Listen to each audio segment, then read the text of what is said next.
My YouTube channel. जैसा कि हम पिछली वीडियो में औरंगज़ेब के बारे में डिस्कस कर रहे थे। मान ली इसके औरंगज़ेब के बाद डिक्लाइन ऑफ मुग़ल साम्राज्य का धीरे धीरे पतन होना स्टार्ट हो गया। मान ली 1707 मान ली औरंगज़ेब की मृत्यु के बाद 1857 तक मुग़ल धीरे धीरे ख़त्म होता रहा। एकदम से समाप्त नहीं हुआ मुग़ल शासन, लेकिन धीरे धीरे मुग़ल अपने अंतिम पड़ाव की ओर बढ़ता गया और 1857 की क्रांति के बाद मुग़ल पूरा ही ख़त्म हो गया। क्या कारण रहे reasons for decline of Mughal? आखिर क्यों, रीजन क्या रहे इसके मुग़ल साम्राज्य धीरे धीरे समाप्त होता गया? सबसे पहला इसका मुख्य रीजन है कमज़ोर उत्तराधिकारी।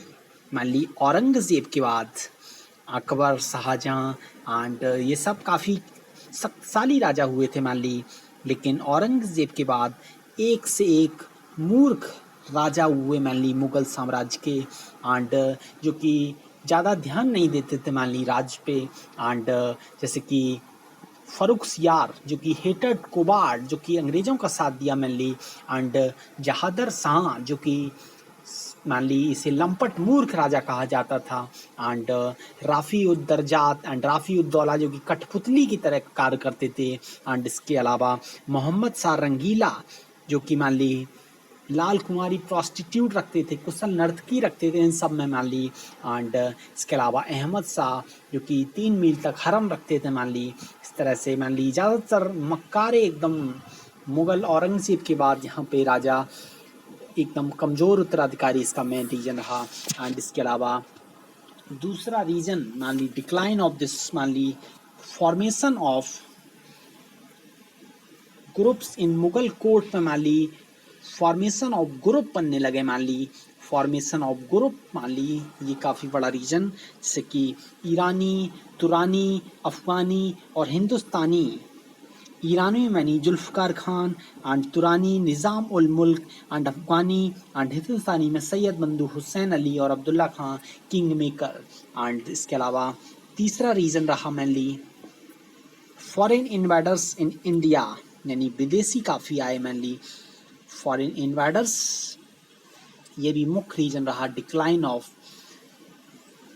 सबसे पहले जो कि नादिर शाह 1739 में आया था, ईरान का नेपोलियन कहते थे mainly, and battle of Karnal लड़ा हरियाणा में मान ली। नादिर शाह जो कि हीरा रणजीत सिंह को दे दिया था जमन शाह 1831 में, एंड तख्ते ताउत लूट ले गया था mainly यहाँ से Nadir Shah. Defeated the army of Mohammad Shah Rangila, Saadat Khan आबाद। एंड इस तरह से नादिर शाह भी काफ़ी कुछ लूट के ले गया। एंड इसके अलावा फॉरेन इन्वेडर्स मान ली अहमद शाह अब्दाली, ये की काफ़ी फेमस मान ली पानीपत का तृतीय युद्ध। अहमद शाह अब्दाली ये भी फॉरेन इन्वेडर्स इसका मुख्य रीजन रहे डिक्लाइन ऑफ मुग़ल का mainly। Third battle of Panipat. And इसके अलावा इसका मुख्य रीजन रहा औरंगज़ेब की रिस्पॉन्सिबिलिटी। औरंगज़ेब मुग़ल के डिक्लाइन के लिए काफ़ी हद तक जिम्मेदार रहा mainly। औरंगज़ेब ने अपने शासनकाल में mainly पुत्रों को कोई ट्रेनिंग नहीं दिया, बिकॉज ऑफ mainly औरंगज़ेब भी अपने पिता के साथ अच्छा बर्ताव नहीं किया mainly, उन्हें जेल में बंद किया। इसी वजह से mainly वह नहीं चाहता था कि अपने पुत्रों को ट्रेनिंग दे, एंड इसी बीच उनकी आपस में लड़ाई और उनको ट्रेनिंग नहीं दिया। एंड मराठा इसके साम्राज्य में औरंगज़ेब के शासनकाल में मराठा तंग हो गए, जाट तंग हो गए, सिख तंग हो गए, सिया मुस्लिम तंग हो गए। ओनली सुन्नी मुसलमान की भलाई का काम करता था mainly औरंगज़ेब। एंड इस तरह से औरंगज़ेब की रिस्पॉन्सिबिलिटी काफ़ी रही मान ली मुग़ल साम्राज्य के डिक्लाइन की। एंड इकोनॉमिकल रिस्पॉन्सिबिलिटी, राज्य को जीतने के लिए सारा खजाना खाली कर दिया mainly औरंगज़ेब ने। एंड इस तरह से आगे आने वाले राजाओं के लिए पैसा नहीं बचा, जैसे कि शाहजहां ने मोस्टली पैसा खर्च किया इमारत बनवाने में। एंड ये औरंगज़ेब ने अपना सारा पैसा mainly मुग़ल साम्राज्य पूरा खाली कर दिया, मुग़ल का खजाना। एंड mainly साउथ इंडिया ये सब जीतने में मुग़ल mainly औरंगज़ेब के शासनकाल में काफ़ी 21 स्टेट थे। एंड इस तरह से ये main reason Aurangzeb and Aurangzeb responsibility. इसके अलावा इकोनॉमिक क्राइसिस पांचवा रीजन रहा mainly इकोनॉमिक क्राइसिस भी आई मैनली, ये भी रीजन रहा। डिक्लाइन ऑफ मुगल मैनली 1714 में मुर्शीद कुली खां बंगाल स्टेब्लिश, अलग राज्य बना लिया, capital Dhaka to Murshidabad shift कर दिया।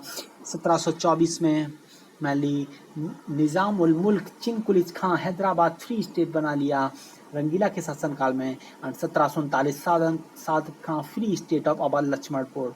एंड इसके अलावा मैन रीजन रहा छठवां reason advent of Europeans mainly Europeans जो कि जहांगीर के शासनकाल में सबसे पहले आया था mainly British East India Company. इसके अलावा और भी कंपनियां आई मैनली, जैसे कि सबसे पहले मैनली 1498 में सबसे पहले पुर्तगाली वास्को डी गामा भारत आया था mainly, Vasco da Gama Goa में, ये वास्को डी गामा के नाम से स्टेशन भी है मैनली।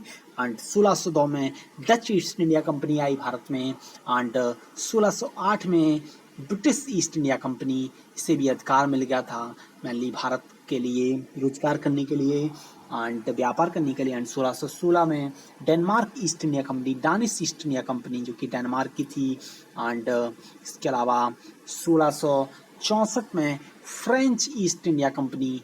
एंड इस तरह से ये काफ़ी mainly advent of Europeans in India is mainly responsible for decline of Mughals। इस तरह से mainly decline of Mughals के मुख्य कारण रहे पहला कमज़ोर उत्तराधिकारी, mainly राजा काफ़ी कमज़ोर रहे mainly औरंगजेब के बाद एंड अपने पुत्रों को ट्रेनिंग नहीं दिया था। एंड इसका दूसरा रीज़न रहा mainly फॉर्मेशन ऑफ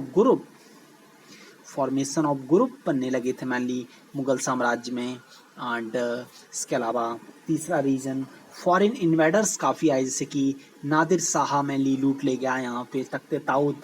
एंड इसके अलावा काफ़ी लोग आए जो कि भारत को लूटने आए, फॉरेन इन्वेडर्स, इस तरह से फॉरेन इन्वेडर्स। एंड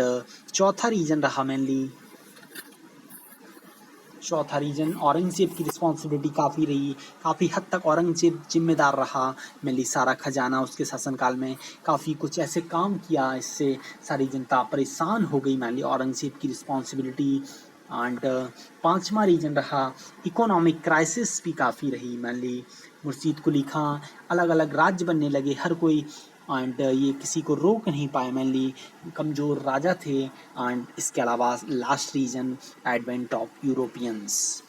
इस तरह से नेक्स्ट वीडियो में हम लेटर मुगल एज के राजाओं के बारे में बात करेंगे मैनली लेटर मुगल के राजाओं के बारे में। तब तक के लिए धन्यवाद।